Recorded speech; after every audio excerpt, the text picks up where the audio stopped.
सागर खिणाया सागरी कुआ करोड़ हजार, सागर खिणाया सागरी कुआ करोड़ हजार, गंग पधारे बारणे, गंग पधारे पारणे, धन धन है प्रतियार, धन धन है प्रतियार।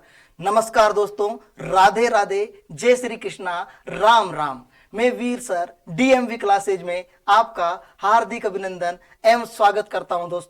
दोस्तों आज हम प्रतिहार वंश के बारे में चर्चा करने वाले हैं। दोस्तों प्रतिहार वंश, प्रतिहार का अर्थ होता है रक्षक या द्वारपाल, क्योंकि प्रतिहारों ने ही सबसे पहले द्वारपाल या रक्षक का काम किया था।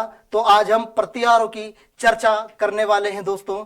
तो दोस्तों देखिए, सागर खिणाए सागरी कुआ करोड़ हजार, गंग पधारे बारणे, धन धन है प्रतिहार, धन धन है प्रतिहार। इस वेला को हम आगे बढ़ाते हुए आज बात करने वाले हैं प्रतिहार वंश की। तो देखिए दोस्तों, प्रतिहार वंश, गुर्जर प्रतिहार वंश की अगर हम बात करें तो गुर्जर प्रतिहार वंश को इतिहास में सबसे महत्वपूर्ण स्थान दिया गया है, क्योंकि अगर हम बात करें गुर्जर प्रतिहार वंश की तो गुर्जर प्रतिहार वंश का शासनकाल, गुर्जर प्रतिहार वंश का जो शासनकाल माना जाता है दोस्तों, वो 8वीं से 11वीं शताब्दी तक इनका शासनकाल माना जाता है।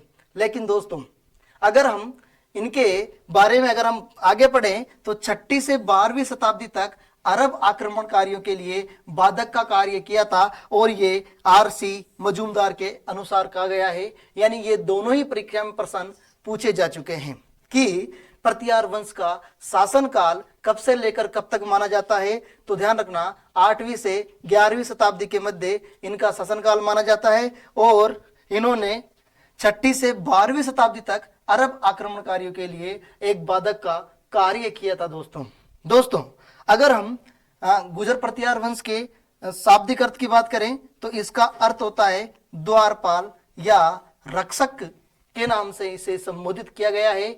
आज की जनरेशन में हम इनको चौकीदार कह सकते हैं, क्योंकि इन्होंने चौकीदार का काम यानी कि रक्षा का काम किया है, और रक्षा का काम करने के कारण इन्हें हम द्वारपाल भी कहते हैं दोस्तों अगर हम इनके बारे में आगे बात करें तो जो इनके पदाधिकारी कहलाते थे वो राजपुरुष के नाम से संबोधित किए जाते थे। यानी कि जो जिस बड़े पद पर होता था उसे हम राजपुरुष के नाम से संबोधित करते थे दोस्तों अगर हम बात करें, यहां तक क्लियर है? चलिए देखो दोस्तों, अगर हम प्रतिहार वंश की आगे बात करें तो इनकी जो कुल शाखाएं थी वो कुल शाखाएं 26 शाखाएं बताई गई है, और हमारे मूणोत निर्णसी के अनुसार इनकी कितनी शाखाएं बताई गई है? 26 शाखाएं बताई गई है दोस्तों। मूणोत निर्णसी के अनुसार प्रतिहार वंश की 26 शाखाएं बताई गई है, और मूणोत निर्णसी ने राजस्थान का सबसे पहले इतिहास लिखा है। इसीलिए मूणोत निर्णसी को मारवाड़ के इतिहास का पिता भी कहा जाता है, लेकिन राजस्थान के इतिहास का पिता कर्नल जेम्स टोड को कहा जाता है दोस्तों अगर हम बात करें तो यहां पर हम बात कर रहे हैं कि दोस्तों अगर हम आगे देखें तो चंद्रबरदाई में राजपूतों की 36 शाखाएं बताई है, प्रतिहारों की नहीं, राजपूतों की। यानी कि हम बात कर रहे हैं चंद्रबरदाई ने राजपूतों की कितनी शाखाएं बताई है? तो राजपूतों की चंद्रबरदाई ने 36 शाखाएं बताई है दोस्तों, और मूणोत निर्णसी ने प्रतिहारों की कितनी शाखाएं बताई है? 26 शाखाएं बताई है, जिसकी चर्चा अभी हम ऊपर कर चुके हैं। इसके अलावा देखो दोस्तों, गुहिलों की अगर बात की जाए तो गुहिलों की अगर हम बात करें तो गुहिलों के बारे में आपको ध्यानपूर्वक समझना है। जो गुहिलों की कर्नल जेम्स टोड ने 24 शाखाएं बताई है दोस्तों। ये भी इंपॉर्टेंट प्रश्न है, क्योंकि मैं सभी शाखाओं की एक साथ चर्चा कर रहा हूं आपके सामने। और उसके बाद गुहिलों की अगर बाकीदास के अनुसार अगर हम कहें तो बाकीदास ने भी 24 शाखाएं बताई है दोस्तों अगर हम वीर विनोद जो ग्रंथ है, उस वीर विनोद ग्रंथ के रचयिता कवि श्यामल दास है। कवि श्यामल दास ने गुहिलों की 36 शाखाएं बताई है दोस्तों। कितनी शाखाएं बताई है? 36 शाखाएं बताई है। इसके अलावा अगर हम गुर्जर प्रत्यारों की उत्पत्ति के संदर्भ में अगर उल्लेख करें तो गुर्जर प्रत्यारों के उत्पत्ति के संबंध में अलग अलग इतिहासकारों, अलग अलग अभिलेखों में इन्हें अलग अलग रूप से संबोधित किया गया है। तो देखिए दोस्तों, सबसे पहले हम बात करते हैं ऐहोल अभिलेख में। ऐहोल अभिलेख, और ऐहोल अभिलेख कहां पर स्थित है? कर्नाटक में ऐहोल अभिलेख स्थित है दोस्तों। कहां स्थित है ऐहोल अभिलेख? कर्नाटक में स्थित है। और ये किसके शासनकाल में उल्लेखित हुआ है? पुलकेशन द्वितीय के काल का अभिलेख है दोस्तों ये। और ये वातापी के जो चालुक्य शासक थे, कौन? पुलकेशन द्वितीय, उनके शासनकाल का ये अभिलेख माना जाता है। इसमें, इस अभिलेख में पहली बार अभिलिखित रूप से गुर्जर जाति का उल्लेख मिलता है हमें, यानी कि अभिलिखित रूप से गुर्जर प्रतिहार यानी गुर्जर जाति का उल्लेख किस अभिलेख में मिलता है? तो ध्यान रखना दोस्तों, ऐहोल अभिलेख में हमें अभिलेखित रूप से गुर्जर जाति का उल्लेख मिलता है। अगर हम बात करें स्कंद पुराण के, एक ग्रंथ है पंच द्रविड़ों, उस पंच द्रविड़ों में प्रतिहारों का उल्लेख किया गया है। इसके अलावा दोस्तों, अगर हम बात करें ग्वालियर प्रशस्ति की, तो ग्वालियर प्रशस्ति किस राज्य में स्थित है? ये वर्तमान मध्य प्रदेश राज्य में स्थित है दोस्तों। और इसमें ये मिहिर भोज के शासनकाल की है ग्वालियर प्रशस्ति। इस समय किसके शासनकाल की है? मिहिर भोज के शासनकाल की मानी जाती है दोस्तों। दोस्तों, अगर हम बात करें इसके बारे में ही, अगर हम आगे बात करें तो ध्यान रखना, इस प्रशस्ति में प्रतिहारों को लक्ष्मण का वंशज बताया गया है। और ये परीक्षा में प्रश्न भी पूछा जा चुका है दोस्तों कि प्रतिहारों को लक्ष्मण का वंशज किस अभिलेख में बताया गया है? तो ध्यान रखना, ग्वालियर प्रशस्ति या ग्वालियर अभिलेख में इसे लक्ष्मण का वंशज बताया गया है दोस्तों। अगर हम आगे बात करें तो पंपा की कृति विक्रमार्जुन विजय में प्रतिहार महिपाल को गुज्जर राज कहा गया है। यह भी आपको याद रखना है दोस्तों। अगर हम आगे बात करें तो यहां तक आपका क्लियर है दोस्तों। अब आगे हम बात करते हैं। तो देखिए दोस्तों, अगर हम आगे बात करें तो ध्यान दीजिए दोस्तों, जो गुर्जर प्रतिहारों के बारे में हमें जो कथन कहे गए हैं, इन कथन से संबंधित अगर हम आगे बात करते हैं किस के बारे में क्या कथन कहा गया है, तो दोस्तों देखिए, ग्वालियर प्रशस्ति की अभी हम चर्चा कर ही चुके हैं। ग्वालियर प्रशस्ति में प्रतिहारों को लक्ष्मण का वंशज बताया गया है दोस्तों। ये इंपॉर्टेंट पॉइंट है और इधर पहले भी हम पढ़ चुके हैं इसके बारे में। देखिए दोस्तों, आगे ह्वेनसांग और G.H. ओझा यानी गौरी शंकर हरिश्चंद्र ओझा, इन्होंने प्रतिहारों को किस नाम से संबोधित किया है? तो इन्होंने प्रतिहारों को क्षत्रिय बताया है दोस्तों। क्या बताया है दोस्तों? क्षत्रिय बताया गया है। किस किस के अनुसार? ह्वेनसांग और गौरी शंकर हरिश्चंद्र ओझा, G.H. ओझा ने इन्हें क्षत्रिय बताया है दोस्तों। अगर हम आगे बात करें, चंदर बरदाई, मूणोतनेनसी, सूर्यमल मिश्रण, इन्होंने प्रतिहारों के बारे में यह बताया है कि जो प्रतिहार है इनकी उत्पत्ति अग्निकुंड से मानी गई है।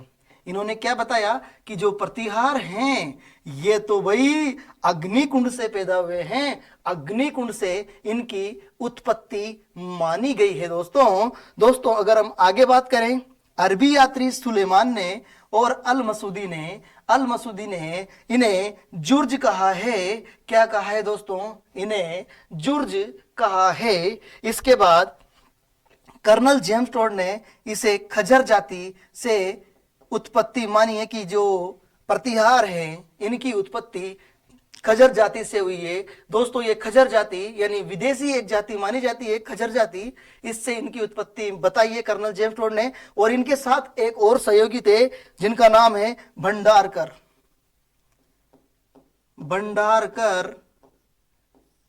ने भी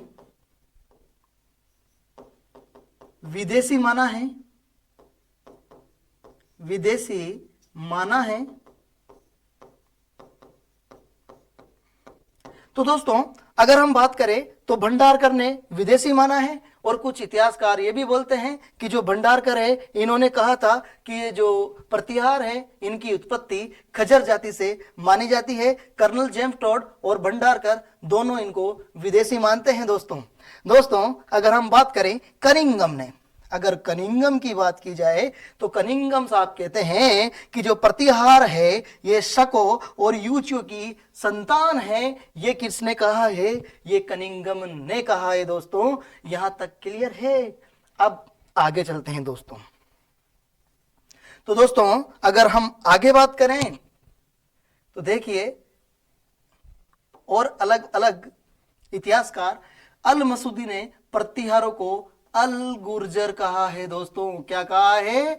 अल गुर्जर कहा है, और प्रतिहार राजा को बोरा कहकर संबोधित किया है। दोस्तों अल मसूदी के बारे में अगर प्रश्न पूछ लिया जाए तो अल मसूदी ने प्रतिहारों को अल गुर्जर कहा है और प्रतिहार राजा को क्या कहकर संबोधित किया है? बोरा कहकर संबोधित किया है। दोस्तों अगर मिस्टर जैक्सन की बात करें तो मिस्टर जैक्सन ने मुंबई गजेटियर में, किसमें दोस्तों?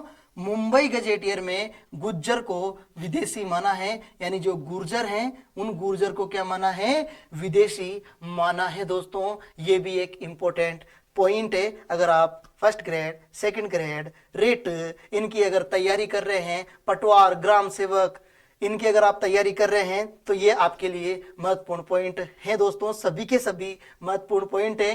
प्रत्येक लाइन में प्रत्येक प्रश्न है, आप अपनी कॉपी लिखकर इनको साथ के साथ नोट करते रहे। दोस्तों अगर हम आगे बात करें तो जॉर्ज केनेडी ने प्रतिहारों को ईरानी मूल का निवासी बताया है। दोस्तों ये भी आपके लिए महत्वपूर्ण पॉइंट है। जॉर्ज केनेडी ने प्रतिहारों को कहां का बताया है? ईरानी मूल का बताया है। दोस्तों ये भी इंपॉर्टेंट है। कनिंघम ने इन्हें कुषाण वंशी बताया है। क्या बताया दोस्तों? कुषाण वंशी। कनिंघम ने प्रतिहारों को कौन से वंश से उत्पन्न माना है, उत्पत्ति मानी है? तो दोस्तों कुषाण वंशी बताया है कि इनकी उत्पत्ति कुषाण वंश से हुई है। दोस्तों तो यहां तक क्लियर है। दोस्तों आगे देखिए, अब देखिए दोस्तों पाश्चात्य इतिहासकारों ने प्रतिहारों को गुर्जर माना है जो कि विदेशी हूणों के साथ भारत आए थे, इस प्रकार कहा जाता है। दोस्तों और एक स्मिथ स्टेनफोनी ने इसे हूणवंशी भी बताया है। तो दोस्तों मैं ये कह सकता हूं पाश्चात्य इतिहासकारों में हमारे स्मिथ स्टेनफोनी हैं, इन्होंने कहा है कि प्रतिहारों की उत्पत्ति हूणों से मानी है। यानी हम कह सकते हैं कि ये हूणवंशी है। ये किसने कहा है? स्मिथ स्टेनोफोनी। यानी देखो दोस्तों अगर कोई विदेशी होगा तो वो अपने देश की बात करेगा कि ये तो यहां से गए थे साहब। ये अलग अलग इतिहासकार हैं, तो आप इन इतिहासकारों को याद भी रख सकते हैं।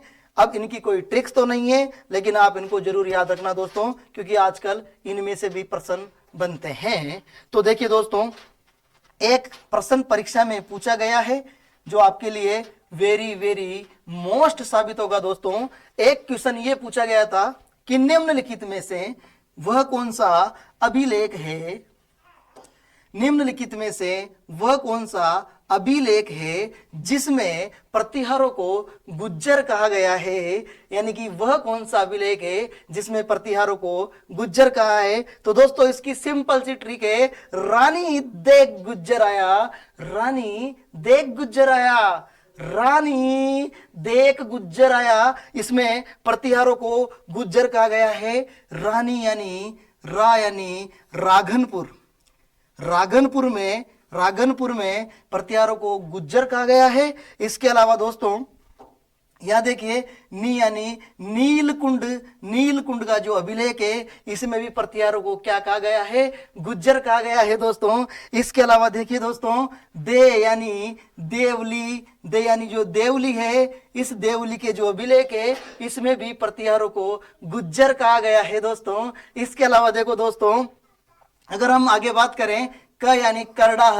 इस करड़ाह अभिलेख में भी प्रतिहारों को क्या बताया गया है दोस्तों? गुज्जर बताया गया है दोस्तों। तो इसकी सिंपल सी ट्रिक है, रानी देख गुज्जर आया, रानी देख गुज्जर आया। ये हमारे मेला फिल्म के गुज्जर की बात नहीं कर रहा हूं मैं कि गुज्जर मैं रूपा, ये इसकी बात नहीं कर रहा हूं दोस्तों मैं बात कर रहा हूं गुर्जर प्रतिहार की। और गुर्जर प्रतिहार की अगर हम बात करें तो इसमें गुर्जर कहा गया है किन किन अभिलेख में? रागनपुर, नीलकुंड, देवली और करड़ा। इन अभिलेखों में इन्हें क्या कहा गया है दोस्तों? इन्हें गुज्जर कहा गया है।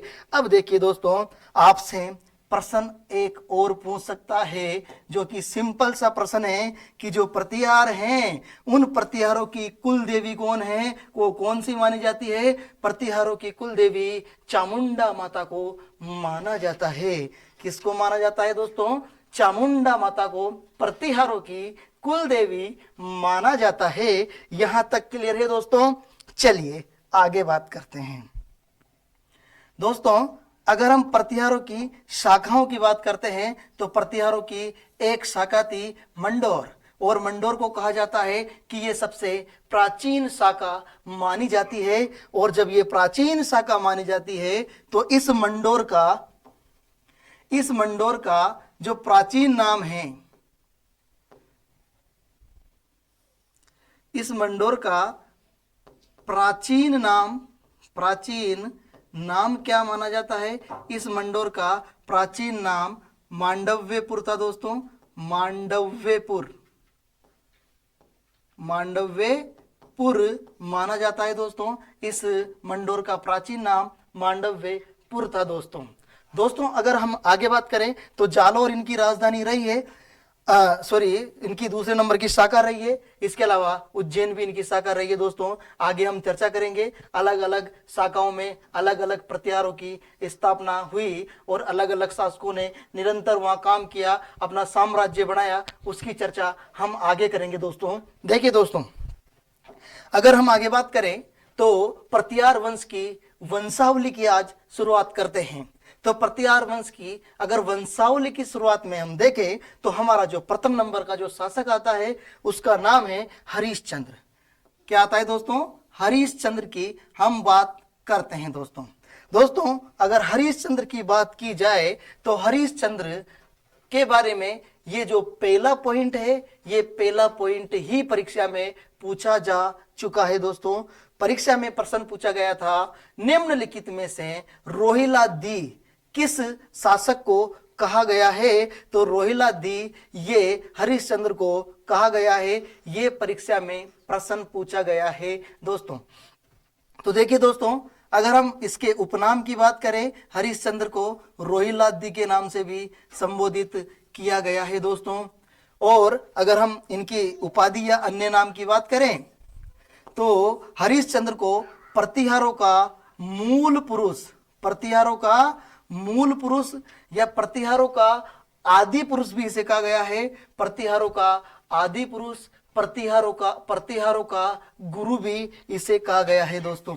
तो यानी कि हम कह सकते हैं प्रतिहारों का आदि पुरुष, प्रतिहारों का मूल पुरुष, प्रतिहारों का गुरु किसे कहा गया है? हरिश्चंद्र को कहा गया है। और इनका जो मूल नाम था वह रोहिलाद्दी के नाम से भी इसका उल्लेख किया गया है दोस्तों अगर हम बात करें तो हरिश्चंद्र ने जो राजधानी बनाई वो मंडोर को बनाई। अब मंडोर को कैसे बनाई, अगर इसकी चर्चा की जाए तो ध्यान से समझना। आगे इसके 4 बेटे थे, 4 बेटों ने इस क्षेत्र को जीतकर मंडोर को अपनी राजधानी बनाई है दोस्तों। तो देखो, इनके 2 पत्नियां थी। कितनी पत्नियां थी? 2 पत्नियां थी। और 2 पत्नियां थी, एक तो ब्राह्मणी और एक थी भद्रा। तो देखिए दोस्तों, इसको हम विस्तृत से चर्चा करते हैं। तो हम हरिश्चंद्र की अगर बात करें दोस्तों, तो ये जो 2 पत्नियां थी, ये तो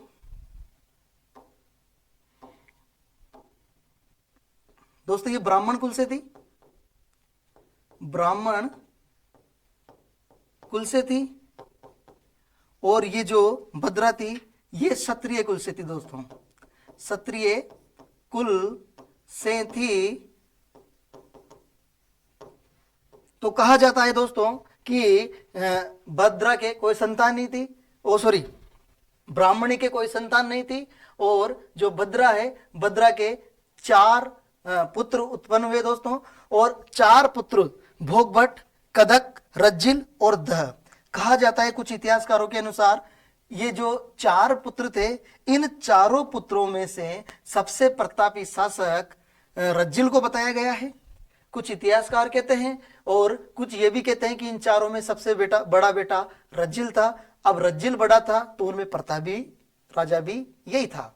और दोस्तों अगर हम बात करें तो ये जो 4 पुत्र थे, इन चारों के चारों पुत्रों ने मिलकर इस मंडोर को जीता, और मंडोर को जीतकर यहां पर प्रतिहार वंश की स्थापना कर दी इन्होंने।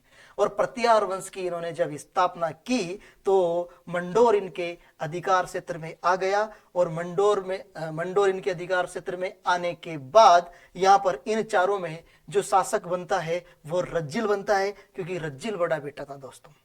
तो दोस्तों हम यहां पर रज्जिल मंडोर की गद्दी पर बैठेगा, यहां तक हमने पढ़ा है। तो देखिए अगर हम बात करें रज्जिल के बारे में, तो देखिए दोस्तों कहा जाता है इतिहासकारों के अनुसार कि जो प्रतिहार वंश की वंशावली की जो शुरुआत होती है वो रज्जिल से ही मानी जाती है दोस्तों। प्रतिहार वंश की शुरुआत कहां से मानी जाती है? तो प्रतिहार वंश की शुरुआत रज्जिल से मानी जाती है। लेकिन प्रतिहार वंश का मूल पुरुष, प्रतिहार वंश का आदि पुरुष किसे कहा गया है? हरिश्चंद्र को कहा जाता है दोस्तों। और प्रतिहार वंश का जो प्रतिहार वंश की अगर हम बात करें तो प्रतिहार वंश की जो वंशावली की शुरुआत होती है वो कहां से मानी गई है दोस्तों? वो रज्जिल से मानी जाती है दोस्तों। अगर हम रज्जिल के बारे में बात करें तो रज्जिल यानी कि आपके जो ये जो शासक है, इन शासकों में जो मैंने महत्वपूर्ण बातें निकाली है दोस्तों, जो काम की नहीं है उसको हमने निकाल दी है, और आपके एग्जाम व्यू की दृष्टि से सबसे इंपॉर्टेंट पॉइंट माना गया है दोस्तों। दोस्तों कहा जाता है कि आपने भी देखा होगा कि स्मार्ट स्टडी इसे ही कहते हैं। स्मार्ट स्टडी में हमें जो इंपॉर्टेंट पॉइंट दिखाई देते हैं उन्हें हमें याद कर लेना चाहिए, और जो फालतू की चीजें हैं उनको एक तरफ निकाल देना चाहिए। इसे हम स्मार्ट स्टडी के नाम से जानते हैं दोस्तों। तो मैं आपको स्मार्ट स्टडी करवा रहा हूं दोस्तों। तो देखिए दोस्तों यहां पर एक इंपॉर्टेंट बात आती है हमारे पास कि जो रज्जिल है उसका बेटा नरबट शासक बनता है। और जब नरबट शासक बनता है तो नरबट शासक के बारे में कहा जाता है कि नरबट ने एक उपाधि धारण की थी पिल्लापल्ली। अब पिल्लापल्ली ये उपाधि धारण किसने की थी दोस्तों? तो ये उपाधि नरबट ने धारण की है। और किसके कारण इसको पिल्लापल्ली की उपाधि दी गई थी? तो ध्यान रखना, रण कुशलता के कारण। किसके कारण दोस्तों? रण कुशलता के कारण इसे पिल्लापल्ली की उपाधि दी गई है। और रण कुशलता यानी रण में जो कुशल व्यक्ति होता है तो हम उसको वीरता भी बोलते हैं, इसीलिए वीरता के कारण इसे पिल्लापल्ली की उपाधि दी गई है। तो ये दोनों ही बातें सेम है दोस्तों। परीक्षा में आपसे यह भी पूछता है रण कुशलता के कारण इसको कौन सी उपाधि दी गई थी? तो पिल्लापल्ली की उपाधि दी गई है दोस्तों इसके एक बेटा हुआ नागभट्ट प्रथम, जो कि बहुत चर्चा में है, सबसे ज्यादा अधिकांश उपाधियों वाला राजा माना जाता है। इसने बहुत सारी उपाधियां धारण की है दोस्तों। देखिए आप देखो दोस्तों, इसके बारे में अगर हम बात करें तो नागभट्ट प्रथम 730 से 756 ईस्वी तक ये शासनकाल इसका रहता है। और जब इसका शासनकाल 730 से 756 तक रहता है तो देखो इसे हम नाहड़ के नाम से भी जानते हैं। यह परीक्षा में पूछा जा सकता है कि नाहड़ किस शासक को कहा गया है। जैसे रोहिला द्वीप पूछा गया है तो यह भी पूछा जा सकता है कि निम्नलिखित में से प्रतिहार वंश में नाहड़ किस शासक को संबोधित, नाहड़ नाम से किस शासक को संबोधित किया गया है? तो दोस्तों नाहड़ नाम के नाम से ना से नाहड़, ना से नागभट्ट, ना से नाहड़, ना से नागभट्ट प्रथम को संबोधित किया गया है दोस्तों। अगर हम इनके उपाधि या उपनाम की बात करें तो ध्यान रखिएगा, जो नागभट्ट प्रथम है, नागभट्ट प्रथम को राम का प्रतिहार के नाम से भी जाना जाता है। किस नाम से जाना जाता है दोस्तों? इसे राम के प्रतिहार के नाम से भी जाना जाता है। इसके अलावा देखिए दोस्तों, इंद्र के गर्व का नाश करने वाला शासक कौन है? नागभट्ट प्रथम को कहा गया है दोस्तों इसके अलावा प्रतिहार वंश का वास्तविक संस्थापक किसे माना गया है? तो नागभट्ट प्रथम को ही माना गया है। दोस्तों आपके सामने 3 प्रकार के प्रश्न बन गए। प्रतिहार वंश का मूल पुरुष, आदि पुरुष, प्रतिहार वंश का गुरु किसे कहा गया है? हरिश्चंद्र को कहा गया है। प्रतिहार वंश में जो वंशावली की जो शुरुआत मानी जाती है वो रज्जिल से मानी जाती है। और प्रतिहार वंश का वास्तविक संस्थापक किसे कहा गया है? तो नागभट्ट प्रथम को कहा गया है। दोस्तों आगे देखिए इंपॉर्टेंट पॉइंट, इसे नारायण की मूर्ति का प्रतीक यानी इसे ग्वालियर अभिलेख में कहा गया है। दोस्तों किसमें कहा गया है? नारायण की मूर्ति का प्रतीक ग्वालियर अभिलेख में इसे नारायण की मूर्ति का प्रतीक भी कहा गया है। दोस्तों यहां तक क्लियर है? चलो आगे चलते हैं दोस्तों। तो देखिए दोस्तों, हम नागभट्ट प्रथम के बारे में चर्चा कर रहे हैं तो इसे म्लेच्छों का नाशक भी कहा गया है। और म्लेच्छों का नाशक यानी अरबों को हराने वाला, यानी विदेशी थे ये, तो अरबों को हराने वाला कौन है? नागभट्ट प्रथम है दोस्तों। और इसे भी ग्वालियर अभिलेख में क्या कहा गया है? म्लेच्छों का नाशक कहा गया है। म्लेच्छों का नाशक किसे कहा गया है? नागभट्ट प्रथम को कहा गया है। दोस्तों मेघनाद के युद्ध का अवरोधक भी किसे कहा गया है? नागभट्ट प्रथम को कहा गया है। दोस्तों अगर हम बात करें तो दीनों का उद्धारक यानी प्रजा की सेवा करने के कारण, प्रजा की रक्षा के कारण, बात बात पर प्रजा की सेवा करने के कारण दोस्तों इसे क्या कहा गया है? इसे दीनों का उद्धारक कहा गया है। अगर दोस्तों आगे हम बात करें तो वेरी इंपॉर्टेंट पॉइंट आपके सामने है, त्रैलोक्य यानी 3 लोक का रक्षक होने के कारण इसे त्रैलोक्य के नाम से भी संबोधित किया गया है। दोस्तों देखिए आगे इंपॉर्टेंट पॉइंट है आपके लिए। दोस्तों क्या बात है, इसके इंपॉर्टेंट पॉइंट की बात करें, ये इंपॉर्टेंट है आपके लिए। इसे पुरातन मुनि के नाम से भी संबोधित किया गया है। पुरातन मुनि यानी नारायण का अवतार। किसका अवतार? नारायण का अवतार के नाम से भी इसे संबोधित किया गया है। दोस्तों देखिए दोस्तों, अब नारायण का अवतार इसे क्यों संबोधित किया गया है, क्या कारण है, अभी हम इसकी चर्चा ऊपर कर रहे हैं। नारायण की मूर्ति का प्रतीक यानी ग्वालियर अभिलेख में कहा गया है, यानी यही बात यहाँ पर आपको लिखी हुई मिलेगी ऑथेंटिक बुकों में कि या तो आपके पुरातन मुनि या नारायण की मूर्ति का प्रतीक, ये दोनों में से कोई सा भी पॉइंट आपको दे सकता है। दोस्तों तो देखिए दोस्तों क्यों कहा गया है?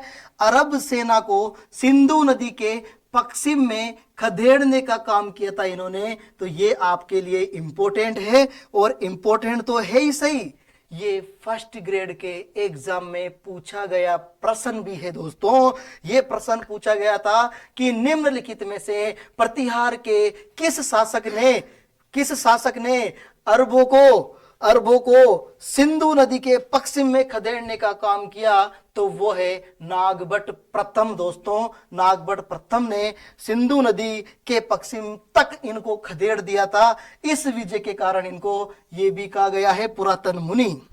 क्या कहा गया है? पुरातन मुनि कहा गया है। दोस्तों अब दोस्तों यहां तक क्लियर है आपका? चलिए आगे चलते हैं दोस्तों। ये लो दोस्तों आगे बात करते हैं। अभी में स्टार्टिंग में जब चर्चा कर रहा था दोस्तों, तो एक इंपॉर्टेंट पॉइंट मैंने कहा था कि प्रतिहारों का मूल पुरुष, आदि पुरुष, प्रतिहारों का गुरु किसे कहा गया है? तो हरिश्चंद्र को प्रतिहारों का मूल पुरुष, प्रतिहारों का आदि पुरुष और प्रतिहारों का गुरु इसे कहा गया है। इसके बाद आपको मैंने यह भी बताया था कि प्रतिहार वंश की वंशावली की शुरुआत कहां से मानी जाती है? तो रज्जिल से मानी जाती है दोस्तों। इसके बाद मैंने फिर जिक्र किया था कि प्रतिहारों का जो वास्तविक संस्थापक माना जाता है वह नागभट्ट प्रथम को माना जाता है दोस्तों ध्यान से समझिएगा। आपसे परीक्षा में पूछा जा सकता है कि किस शासक का जो दरबार है वो नागावलोक दरबार के नाम से भी जाना जाता है? तो ये हमारा उत्तर है नागभट्ट प्रथम का दरबार। किसका दरबार? नागभट्ट प्रथम का दरबार, नागावलोक दरबार। कौन सा दरबार? नागावलोक दरबार के नाम से भी जाना जाता है दोस्तों। ये भी आपके लिए इंपॉर्टेंट पॉइंट हो गया है दोस्तों। उसके बाद अगर आपसे परीक्षा में प्रश्न पूछ ले कि इंपॉर्टेंट प्रश्न है कि प्रतिहार साम्राज्य का जो विस्तार है, प्रतिहार साम्राज्य का विस्तार कहां से लेकर कहां तक माना जाता है? तो दोस्तों अगर हम आगे बात करें तो इसका विस्तार राजस्थान, गुजरात, मालवा, चंबल घाटी, हरियाणा और सतलज का दक्षिण का मैदान इसके अंतर्गत आता है दोस्तों। ये मैटर आपके 12th किताब की राजस्थान अध्ययन में दिया गया है दोस्तों। तो ये भी आप इसको याद कर लीजिए कि इसका विस्तार कहां कहां तक फैल गया था, कहां कहां तक इसके विस्तार को, इस विस्तार राजा के विस्तार को यहां तक फैला दिया गया था। तो दोस्तों आगे देखिए, अगर हम बात करें तो इसने जो राजधानियां बनाई है वो कौन कौन सी राजधानियां बनाई है? तो दोस्तों यहां पर मैंने सभी राजधानियों को एक साथ समेट कर लिख दिया है। तो देखो फर्स्ट नंबर पे अगर हम बात करें जो मंडोर राजधानी रही है दोस्तों, मंडोर राजधानी। और मंडोर के बारे में अगर हम बात करें तो मंडोर जो राजधानी बनाई गई थी वो चारों ने मिलकर, यानी हरिश्चंद्र के 4 बेटे थे, उन चारों बेटों ने मिलकर मंडोर को जीता था। और मंडोर को जीतने के बाद यहां पर अपने साम्राज्य का विस्तार किया और मंडोर को क्या बना ली थी इन्होंने? अपनी राजधानी बना ली थी दोस्तों। तो दोस्तों मंडोर को जीता और क्या बना ली? राजधानी बना ली दोस्तों। इस बात को ध्यान में रखना है दोस्तों अगर हम बात करें, देखो मंडोर का जो प्राचीन नाम था, मंडोर का जो प्राचीन नाम था वो मांडव्यपुर था। क्या था दोस्तों? मांडव्यपुर मंडोर का प्राचीन नाम माना जाता है। उसके बाद देखो कहा जाता है कि सबसे जो प्रथम राजधानी है, सबसे प्रथम राजधानी मंडोर, ये हरिश्चंद्र के समय उनके चारों बेटों ने मिलकर इसको जीता और मंडोर को राजधानी बना ली थी दोस्तों उसके बाद ये मंडोर कंटिन्यू राजधानी रही है। उसके बाद ये जो मेड़ता है, मेड़ता का प्राचीन नाम मेदिनीपुर के नाम से भी इसे संबोधित किया गया है दोस्तों। किस नाम से? मेदिनीपुर के नाम से इसे संबोधित किया गया है दोस्तों, जो कि नागभट्ट प्रथम ने इसे राजधानी बनाई थी। यह भी आपके लिए इंपॉर्टेंट पॉइंट है। जब नागभट्ट प्रथम को लगने लगा कि भाई अब ये जो हमारे पास मंडोर है, इस मंडोर में अपन ने धाक जमा ली है, अपना क्षेत्र है, इसे कोई नहीं छीन सकता। फिर इसने किधर की ओर कूच कर दिया? फिर इन्होंने कूच कर दिया मेड़ता की ओर, और मेड़ता की ओर कूच कर अपना अधिकार में लिया और इसको अपनी राजधानी बना लेता है दोस्तों देखिए इसका उल्लेख हमें कहां से मिलता है? इसका उल्लेख हमें घटियाला अभिलेख 861 ईस्वी का है, जो कक्कुक के शासनकाल का माना जाता है। इसमें इस बात का जिक्र किया गया है दोस्तों। ये भी आपके लिए इंपॉर्टेंट पॉइंट है। तो देखिए दोस्तों अगर हम आगे चर्चा करें तो समझिए दोस्तों, यहां तक क्लियर है? चलिए नंबर 3। तो देखिए दोस्तों नंबर 3 जो राजधानी आती है वो आती है दोस्तों जालोर। कहा जाता है दशरथ शर्मा ऐसे कहते हैं कि ये जो जालोर है, ये जो राजधानी जालोर है, ये नागभट्ट प्रथम ने जालोर राजधानी बताई है। और किसके अनुसार माना जाता है? दशरथ शर्मा। और दशरथ शर्मा कहते हैं कि जालोर इनकी राजधानी रही है, जालोर को इन्होंने राजधानी बनाई है। इसके बारे में आपसे प्रश्न अगर पूछे कि जो जालोर है, इस जालोर का प्राचीन नाम क्या था? तो इस जालोर का प्राचीन नाम जाबालीपुर था दोस्तों। क्या था दोस्तों? जाबालीपुर। ये आपको याद रखना है दोस्तों। अभी मैंने चर्चा की थी कि मेड़ता का प्राचीन नाम मोदिनी राय था, सॉरी मेदिनी राय था दोस्तों। मेदिनी राय किसका प्राचीन नाम था? तो दोस्तों मेड़ता का प्राचीन नाम था, और जालोर का प्राचीन नाम जाबालीपुर माना जाता है दोस्तों। और इसके बारे में देखो, इंपॉर्टेंट बात है कि जो विग्रहराज चतुर थे, यानी चौहान वंश की बात है, विग्रहराज चतुर ने इसका नाम फिर बाद में क्या कर दिया था? ज्वालापुर कर दिया था। तो ये भी एक प्रश्न बनता है आपको कि जब चौहान वंश की बात आए तो इस क्षेत्र का जो नाम है वो ज्वालापुर किसने कर दिया था? तो ध्यान रखना, विग्रहराज चतुर्थ ने इसका नाम ज्वालापुर कर दिया था दोस्तों। और फिर अगर बात करें तो नागभट्ट प्रथम ने इसे राजधानी बनाई, किसको? जालोर को। और किसके अनुसार दोस्तों? दशरथ शर्मा के अनुसार कहा जाता है दोस्तों। जालोर शाखा का संस्थापक किसे माना जाता है? जालोर शाखा का जो संस्थापक माना जाता है वो नागभट्ट प्रथम को ही माना जाता है। ये भी आपको याद रखना चाहिए। तो दोस्तों अगर हम आगे बात करें तो देखिए, एक है अवंती उज्जैन, यहां तक भी इन्होंने अपने साम्राज्य को फैला लिया था। ये जेसी घोष कहते हैं कि जेसी घोष उज्जैन मानते हैं, जेसी घोष कहते हैं कि उज्जैन को इन्होंने राजधानी बनाई थी दोस्तों। इसके बाद कन्नौज तक ये फैल गए थे, और कन्नौज को भी अपनी राजधानी इन्होंने बनाई थी दोस्तों। तो दोस्तों इस प्रकार ये राजधानियों का सिलसिला खत्म होने के बाद अगर हम आगे बात करें अभिलेख की, तो दोस्तों बुच कला अभिलेख की मैं बात करूं तो बुच कला अभिलेख कहां पर स्थित है? तो बुच कला अभिलेख दोस्तों मंडोर में स्थित है। और ये किसके शासनकाल का है? तो आपसे पहला प्रश्न यही बन जाता है कि बुच कला अभिलेख किसके शासनकाल का है?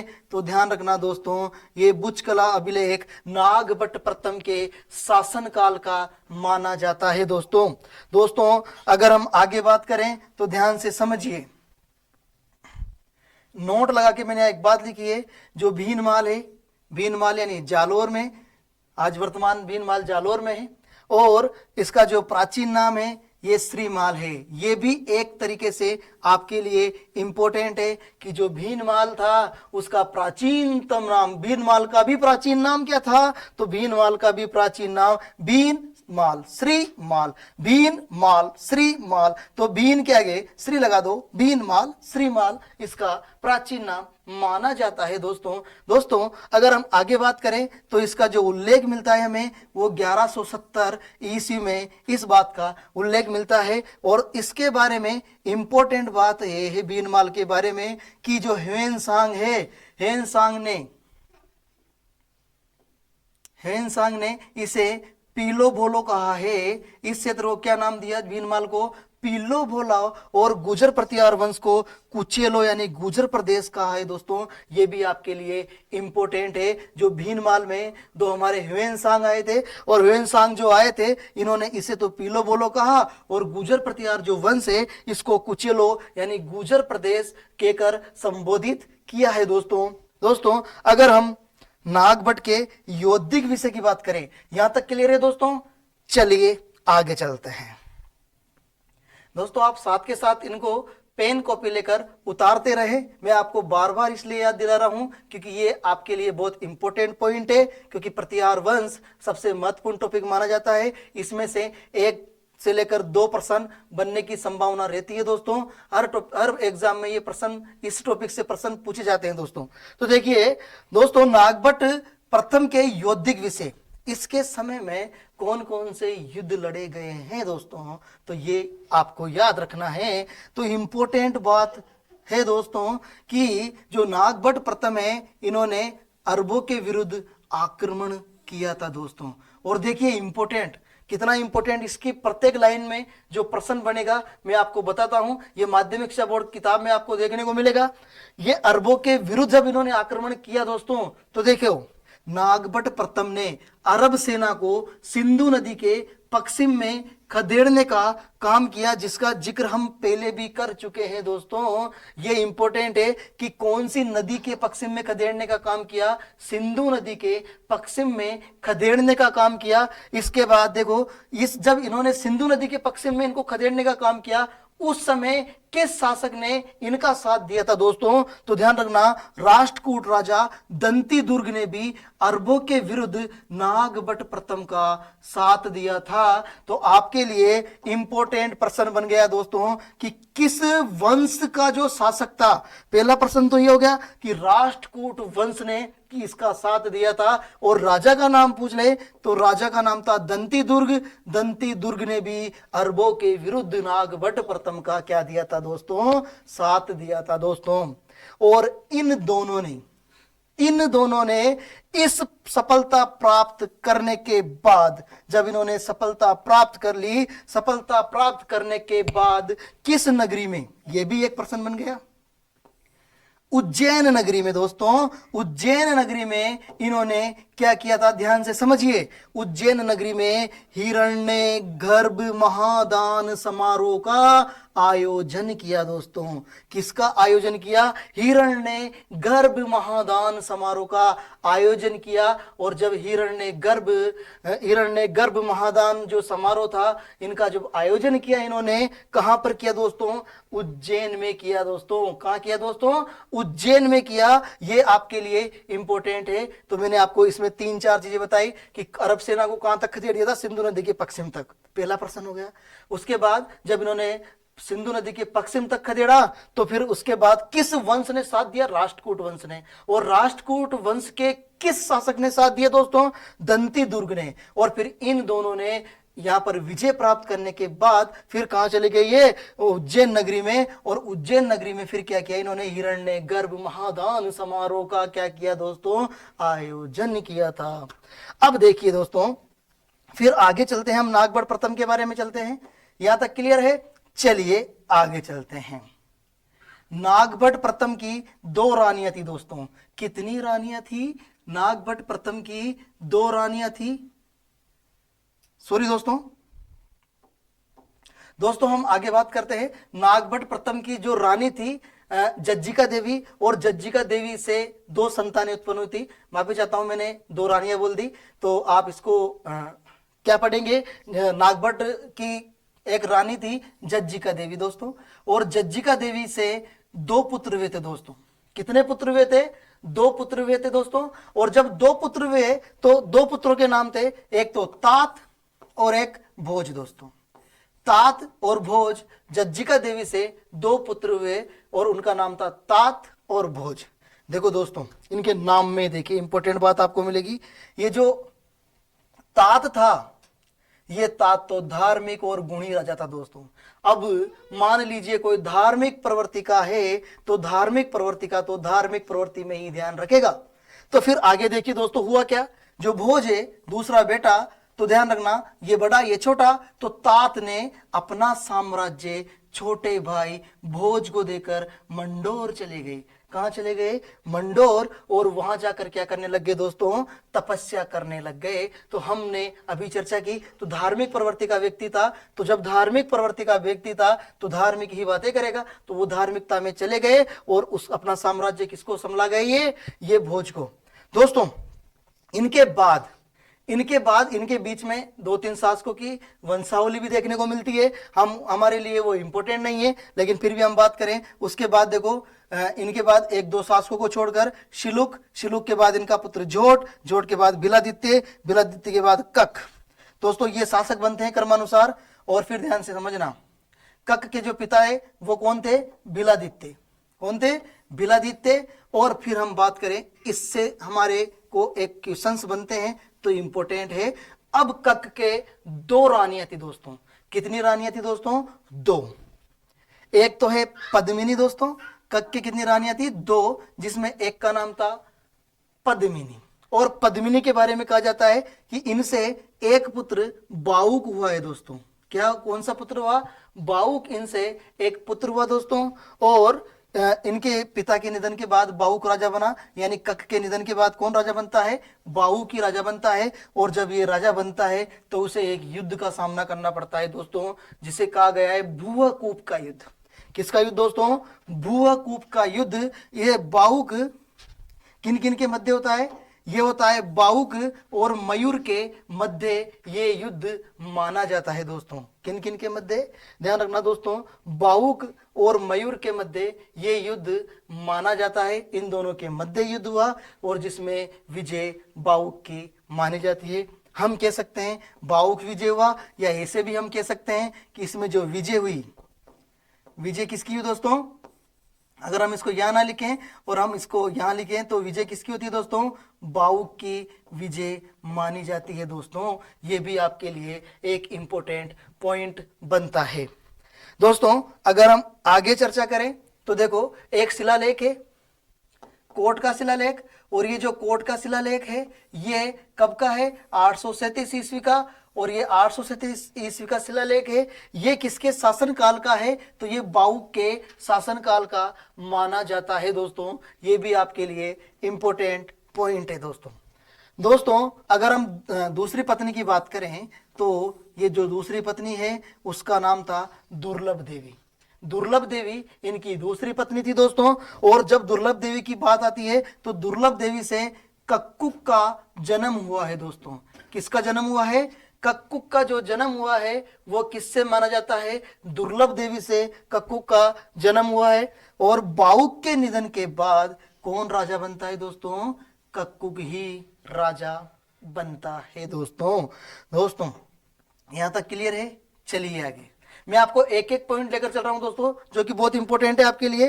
तो देखिए दोस्तों, अगर हम आगे बात करें तो कक्कुक ने 861 ईस्वी में घटियाला के 2 शिलालेख उत्कीर्ण करवाए दोस्तों।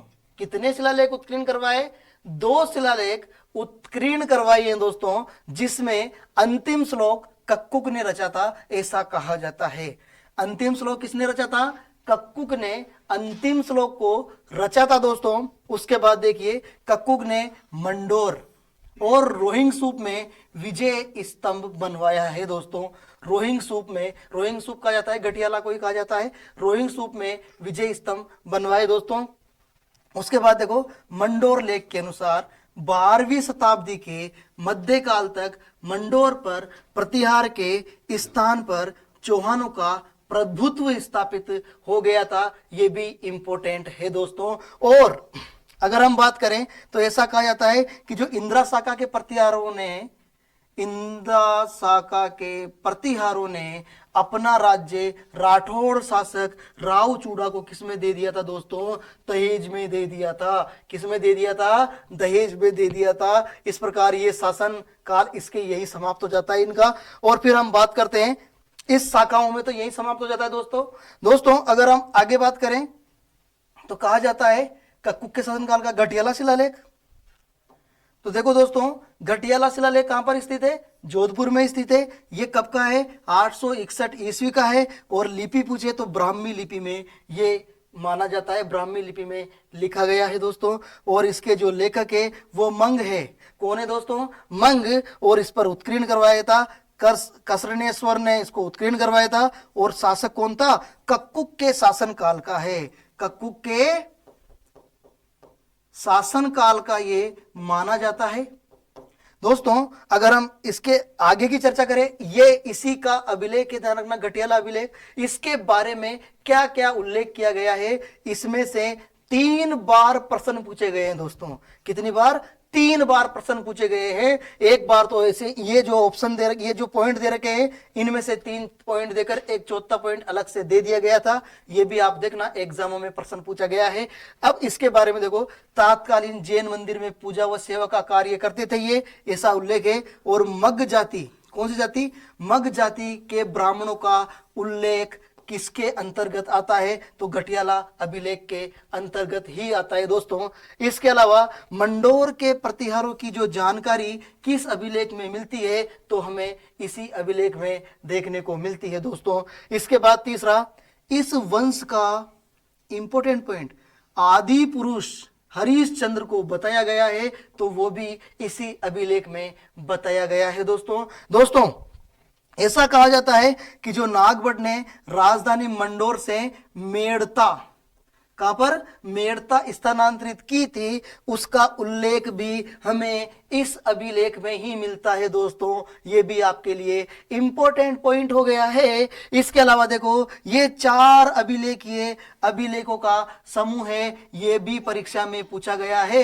कितने अभिलेखों का समूह, अभिलेखीय समूह है दोस्तों? ये 4 अभिलेखीय अभिलेखों का समूह माना जाता है। और ऐसा कहा जाता है कि जो वर्ण व्यवस्था है, वर्ण व्यवस्था का उल्लेख हमें किस अभिलेख में मिलता है? तो वो भी हमें इसी अभिलेख में देखने को मिलता है दोस्तों। और कक्कुक द्वारा, इंपॉर्टेंट पॉइंट है दोस्तों ये, कक्कुक द्वारा आभीरों पर विजय, आभीरों पर विजय का जो उल्लेख मिलता है वो किस में मिलता है? वो भी हमें इसी अभिलेख में मिलता है दोस्तों। तो दोस्तों, ये हमारा प्रतिहारों का पार्ट 1 यहां पर कंप्लीट होता है। कल हम लेकर आएंगे प्रतिहारों का पार्ट 2 दोस्तों। और दोस्तों, यदि आपने हमारे चैनल को सब्सक्राइब नहीं किया है तो ज्यादा से ज्यादा सब्सक्राइब करें और अपने मित्रों को शेयर करें दोस्तों। ये जानकारियां आपको बहुत महत्वपूर्ण साबित होगी। आने वाले एग्जामों में ये बहुत इंपॉर्टेंट फैक्ट आपके लिए एक वरदान का काम करेंगे दोस्तों। तो आप अपने मित्रों को जरूर से जरूर इनको सब्सक्राइब करें और अपने मित्रों को शेयर करें दोस्तों। कल हम बात करेंगे इसके पार्ट 2 की। तब तक के लिए बहुत बहुत धन्यवाद जो आपने आपका कीमती समय हमें दिया। भारत माता की जय, वंदे मातरम दोस्तों।